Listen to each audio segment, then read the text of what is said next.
a lot of us on the left keep calling them Nazis, racist, etc., and we have so much vitriol towards them that I'm challenging us to say, hey guys, is this what the left is supposed to be, or are we But supposed to be Cenk, a little don't you bit think more civility? open-minded and You're open-hearted about it and oh get? my So let god. me finish the thought, Don. Let me finish the thought Okay. on H1B. Look it, you are stressing him out, Cenk. Cenk, hey, Cenk, if you are stressing Don Lemon, which I think I want to say he's in his 50s. I think if I'm guessing right, and you are stressing him out, okay, that means your plan is wrong. All right, once again, hey, we are talking about Cenk, and trust me, I wish this would come to an end. Like, I wish, like, either he would stop talking about it and just do it and just make all these crazy moves, and then people are gonna laugh at you, call you whatever, and just keep it pushing. But he continues, which I don't know if that's a positive thing or just like I don't know if he just likes the negative attention. But at some point, like, the more I hear him talk, the more I hear him come up with some weird excuses to try to justify his weird actions, it gets a little bit more annoying. Like bro, like, the majority of people think that you are incorrect. And when I say majority, I'm talking about his peers, other high level content creators like, Mark Lamont Hill, Francesca, Brian, who he spoke to, David Pakman. Like, he's been on all these interviews, and I haven't not seen not one person. And maybe if I miss some, let me know. But I haven't seen not one person say, you know what, Cenk, you're right. You're kind of onto something. Like, I understand what you're trying to do and how you're trying to implement that. I haven't heard it yet, and it's like what we're going to watch now. He jumps on Don Lemon. I'm like, okay, maybe this is the interview where I'm going to hear something make sense of his plan. And once again, my position is I'm not quick to call him a grifter. I just think he's grossly mistaken with the evidence that's not there. So whatever he's trying to strategically do is going to fail because there's nothing to support what he's trying to do. I think he's just desperate to do something meaningful after the 2024 loss. Like, that caused the desperation within him to be like, you know what, I need to embrace MAGA voters. Like, desperation will make you do some crazy things.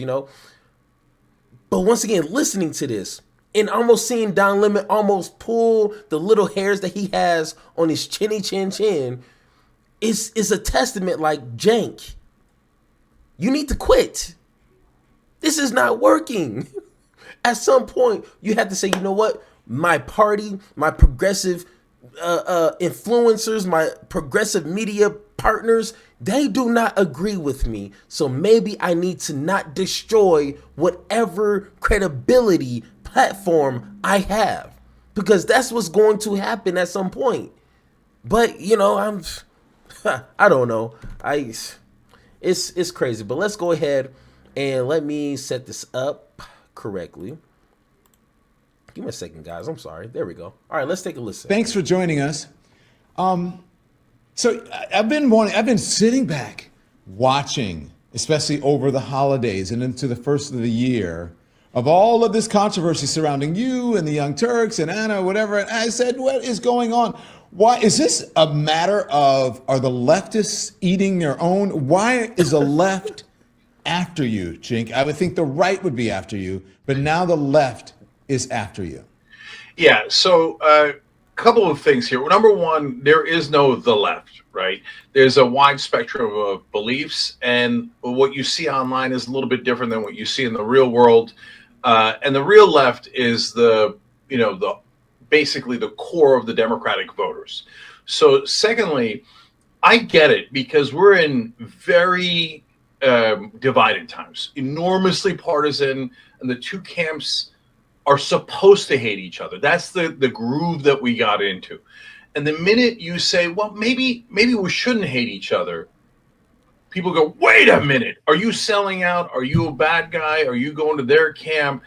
But it is, yes, it is definitely a little bit more ironic for the left to do that because we're supposed to be the open-hearted. Isn't that legit to say that? Because especially considering if you were talking about the right, let's just say we were, I mean, even like Bush, like when the right was, when the real Republicans were really in charge. You would say, okay, all right, so he's, he's listening to the right. What is there to listen to the right now? It's the MAGA party, which doesn't care about, they have no principles, they have no morals, and the only person they listen to is their dear leader. So why engage? Yeah. Now, and it's weird because you would think him going to a Mark Lamont Hill who knows some things, you know what I'm saying, going to talking to Francesca, within his own group, like they gave the ultimate pushback. Like they were not tolerating Cenk's BS. So you would think like going on Don Lemon, or at least this is what I thought, like, okay, he might be able to find some middle ground with Don. Because Don is not really controversial like that. Like he might just give him, like, you know what, I kind of understand. Like, and if you are having Don Lemon like say, no, that doesn't make sense. No. Then like your arguments or your strategies or your plans or your actions really don't make sense.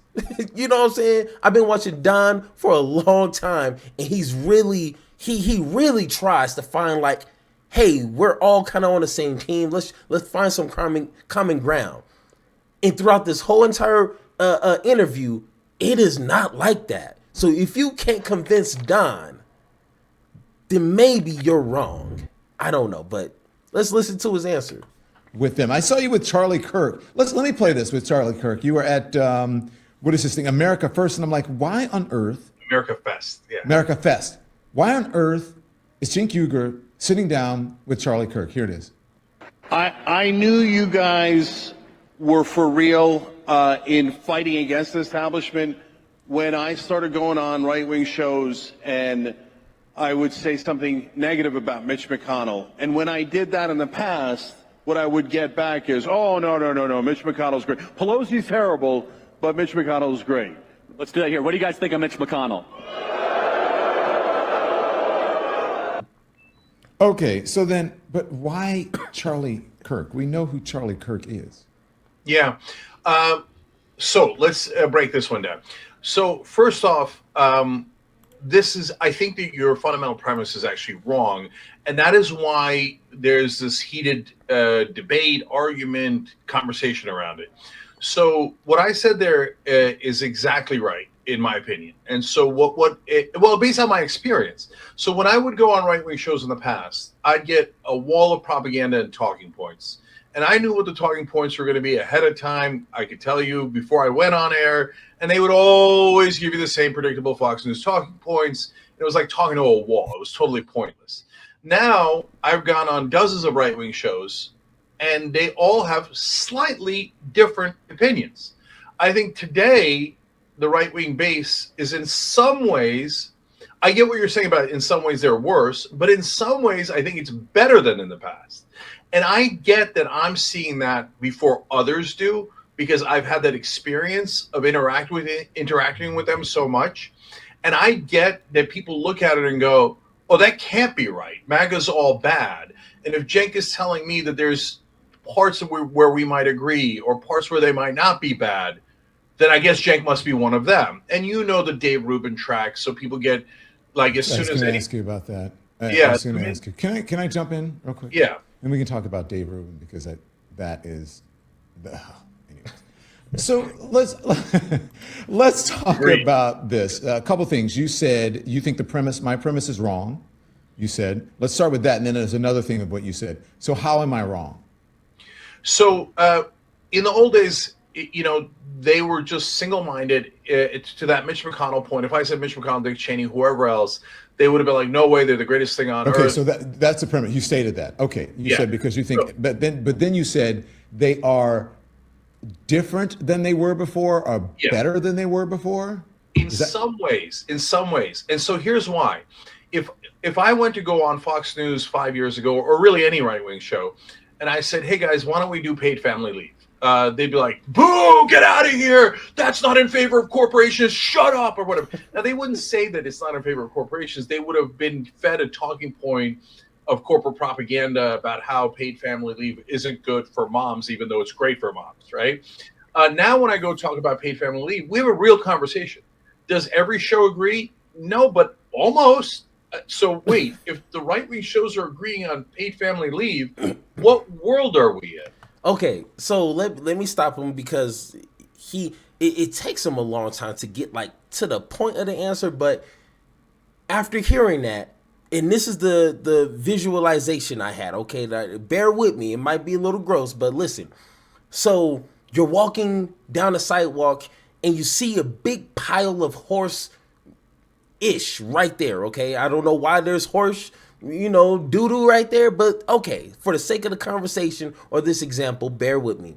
And you're walking by, you're like, hey, that's kind of gross. I'm glad I didn't step in it because it's a big pile, okay? But you see, kind of tucked in deep in there, but you see a little corner, $1. Okay, you see $1 really crammed in there. Are you willing to pull that out? And you might have to step in it because there's a big pile of it to pull the $1 out. Is it worth it for $1? Most people be like, nah, it's not worth me getting my new white shoes dirty and getting my hands, and then I got to shake it off, then put it in my pocket. Like, it's too much for $1. Or if you see a $50 bill in there or a $100 bill in there, then it might be worth it. Him talking about paid family leave, once again, I know it's important, but is it worth it to go on Charlie Kirk, probably one of the most in-your-face racist people out there, to be like, but they agree on paid family leave. But they agree, not all of them, kind of, sort of, maybe a little bit.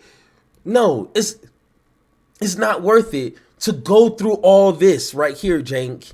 It is not worth it to put your credibility on the line for $1 and all the ish that's around it. It's not worth it, Cenk. Maybe for $50, and $50 might be like, increasing the minimum wage. Okay, I could kind of see you getting in all that ish for the $50 for increasing the minimum wage. Okay. Or $100, healthcare for all. If you can get something out of that by going into a house full of ish, then you might be on to something. But Cenk, no. I'm sorry, like, it's not worth it sometimes. Not every dollar's worth it. But let's go ahead and go to the next segment here. Once again, this is an hour long. We're not going to go through the whole hour. If you guys want to watch the entire thing, just start your Don Lemon. Like, it's not that hard. Come on, guys. 24:53. Let's take a listen. Okay, Both will say anything to be president.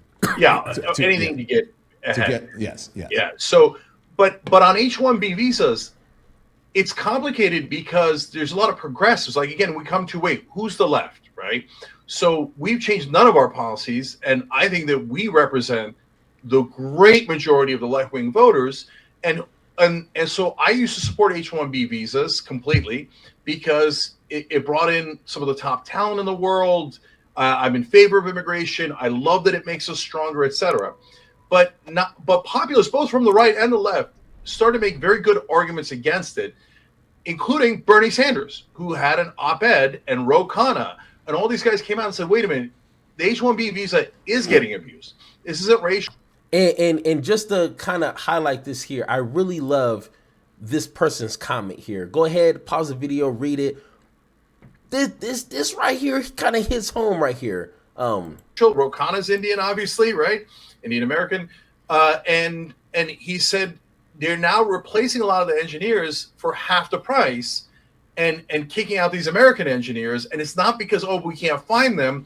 It's because they want to cut costs. And this is part of corporate rule. I understand. So I think you're pointing out, I think you're making my point. I think you're proving my point, because the reason that the left and someone like Bernie Sanders disagrees with H-1B visas is a completely different, understandable, logical, factual reason rather than the racist reason that you find on the right. You don't find that No, but that Don, does not exist you're on the seeing left it or on the wrong. center. I swear to you that you're seeing.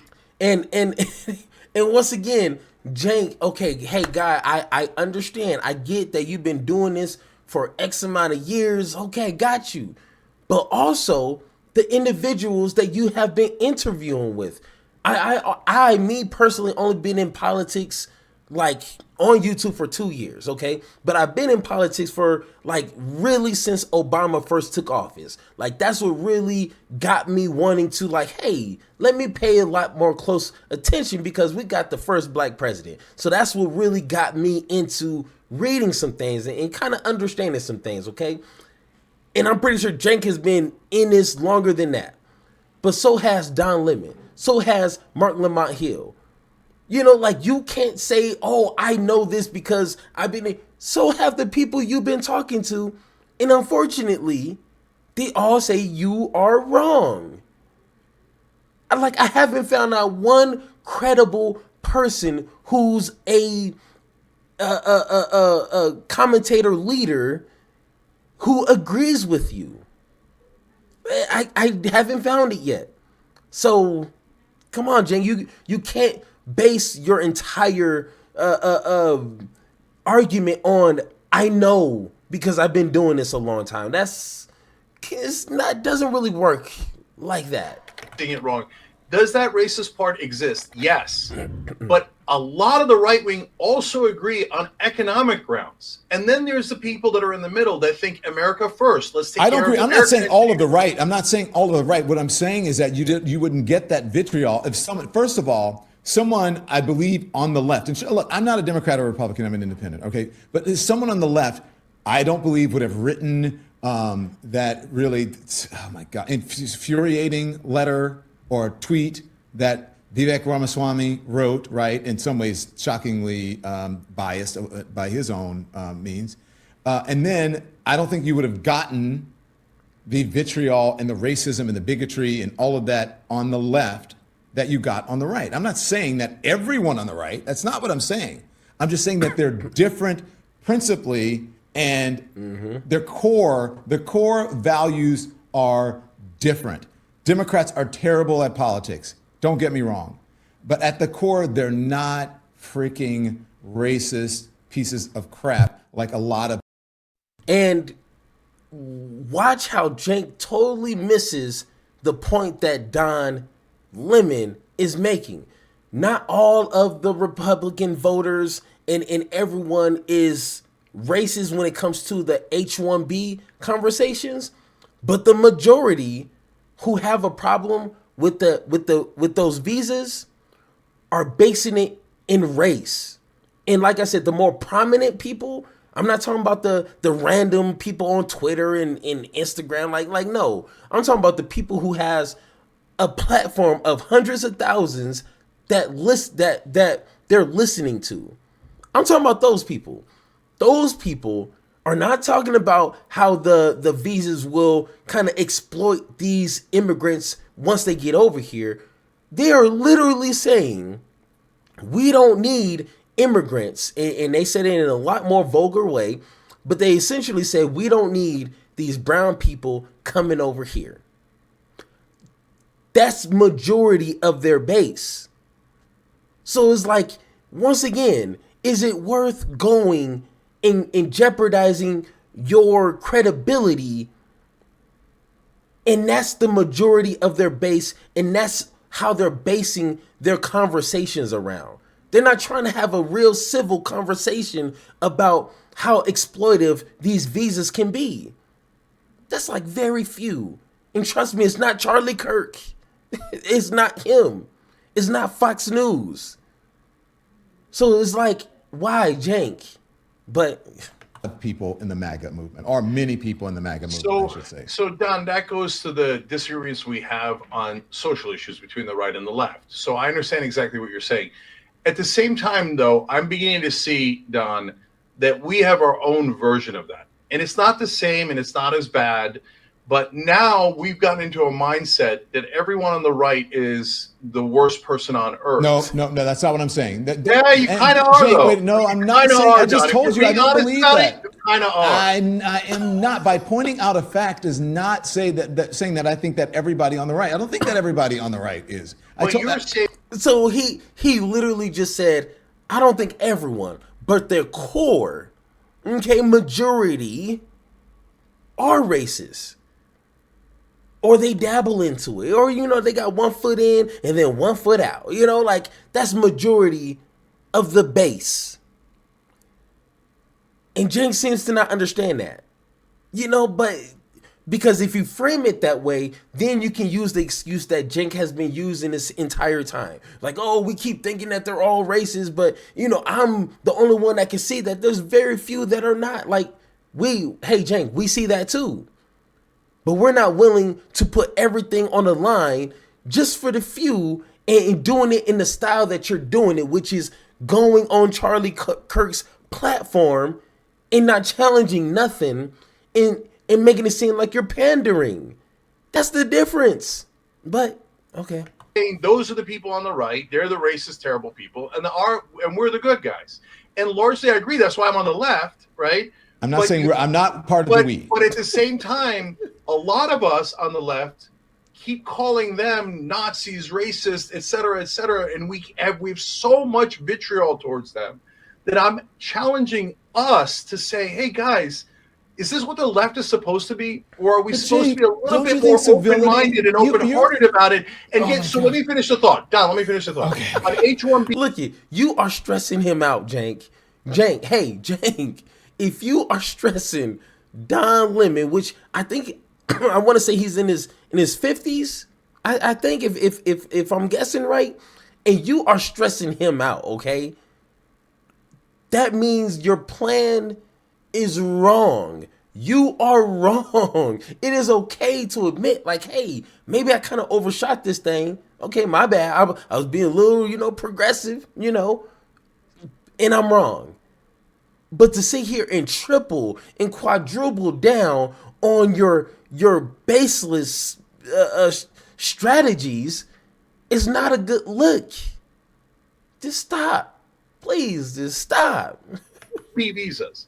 So it's okay to say, hey, these group of people are being racist about it. They say it. We're against Indians, we're against other races, etc. But it's also okay to say no, but there's also a portion of the right wing that agree with us that the H-1B visas should be reformed on economic grounds. They're coming to Bernie Sanders. Bernie Sanders is not going to them. And if they come to Bernie Sanders, for God's sake, take the goddamn win. Okay.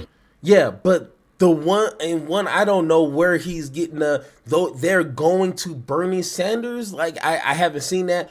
But if they are, they're not the important ones in the conversation that's going to Bernie Sanders. Like they never came to Bernie Sanders before. Like I don't know. It's just kind of weird. But once again, if you're stressing Don Lemon on this subject, maybe you just might be wrong. I think it's counterproductive.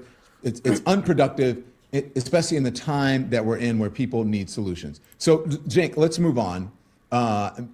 We'll agree to disagree on some things, which I think we should be doing. And by the way, I have the utmost, as I told you, respect for you. I think that you're a pioneer in this business. The other thing that I don't like is I think that some of the folks who are coming after you, who are criticizing you, and I told you this, I don't like it because I think it's vicious and it's cruel, and I see them trying to steal your subscribers and to steal your members, and it just seems very targeted to me, as if they want to cancel you. I don't think that you should be canceled. I think that you should be criticized.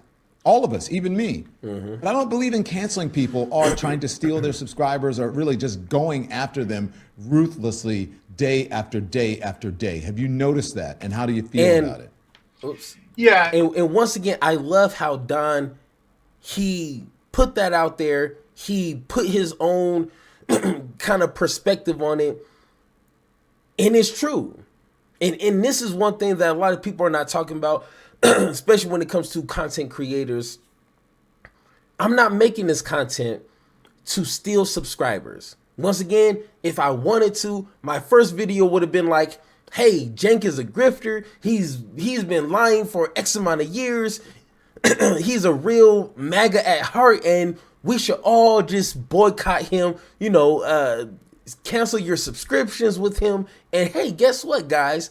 I'm the real progressive. If you guys want a real progressive, come to me. I understand you. That would have been easy money right there. But no. Watch my first video. I think I probably made like 4 videos talking about Cenk and this whole crazy quest that he's on.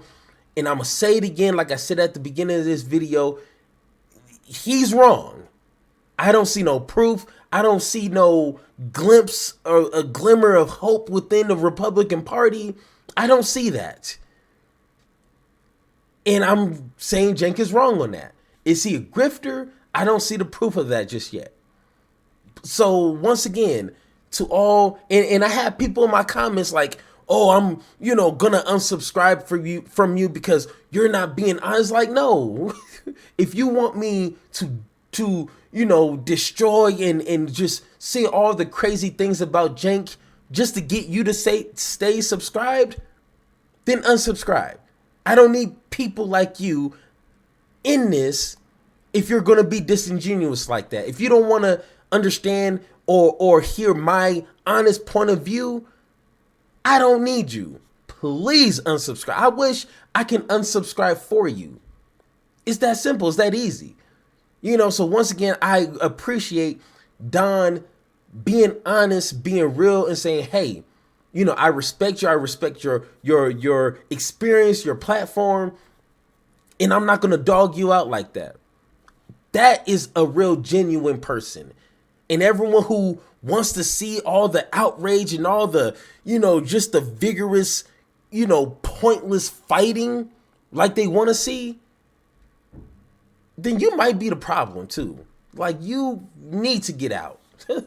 Look, I'm a little bit more zen about it because over 20 years that we've been online, I'm not sure that there's a lot of people who've been criticized more than me in the history of the internet.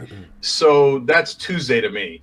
And we've been in a lot of these battles already, Don. So when people look at this snapshot of time, they go, oh, you're in this battle with this left winger and that host and blah, blah, blah. And oh, my God, is Young Turks. Like, the thing that I've heard 100 times in my life is Young Turks is going down. Young Turks is going down. Yet here we are, and our competition is a graveyard. So a lot of these guys are headed straight towards that graveyard. Why? Because they're doing a scam. They're doing like a little thing where they're like, oh, I'm the most left. I'm the most pure. Everybody else is a Nazi. I hate the purity test. I hate the purity test. I hate the canceling. And that has a limited shelf life. So for a while, it gets people riled up and passionate, and they tell them, oh, yeah, these guys are selling out for money, even though there's no evidence of that. They tell them, oh, my God, they're turning right-wing, even though there's no evidence of that. And then after a while, the audience goes, wait a minute, none of the things they said turn out to be true, right? Yeah. And so the reason we keep winning year after year after year is because we earn people's trust. And at the end, they go, oh, my God, he was right about that. He was, I called Bernie having a shot at beating Hillary in 2013. Okay, and then he kind of goes into some conversation that's, we know Cenk kind of gets off the point a whole bunch. Don't need to really waste our time with that. But I really need Cenk to figure this out. And if he's gonna keep going onto these podcasts to have these conversations, I want to continue that conversation because it's important, because this, if this is something that needs to be done, which I do believe that if there's people who's well equipped to go into these places, like a Bernie Sanders, he's always going on Fox News having these conversations, but he's built for it. And we know that because of why? Because we can see the consistency in Bernie Sanders. Oh, okay, he's always on message. So when he goes on Fox News, he's always going to be on message on the important things. When it comes to Cenk, and once again, going on Charlie Kirk's event, You dropped the ball. There's no if, there's no ands, there's no buts about it. You dropped the ball, so now people are a little concerned, like, what are you doing? And I'm just saying, like, maybe this isn't for you to go onto these platforms and really challenge people. You can do it in such a way to where you're not like arguing on stage, but you need to make sure you're on message, and you do it in a way to where, you know, Republican voters, if they're listening, they'll be like, oh, that makes sense. Oh, I didn't know the Democrat or the progressive platform really believed in X, Y, and Z. Oh, shoot. You opened my eyes. Okay, thank you. But you're not doing that. I haven't seen you gain any traction from MAGA voters, but what I have seen is that you're losing a lot of trust from the progressive voters. Once again, is that dollar that's tucked in all that ish, is it worth it for your credibility? I don't think so. But once again, guys, if you agree or disagree with anything I said in this video, let me know in the comments down below, or hit that Discord button so me and you can have that one-on-one talk. And like always, let's have that conversation.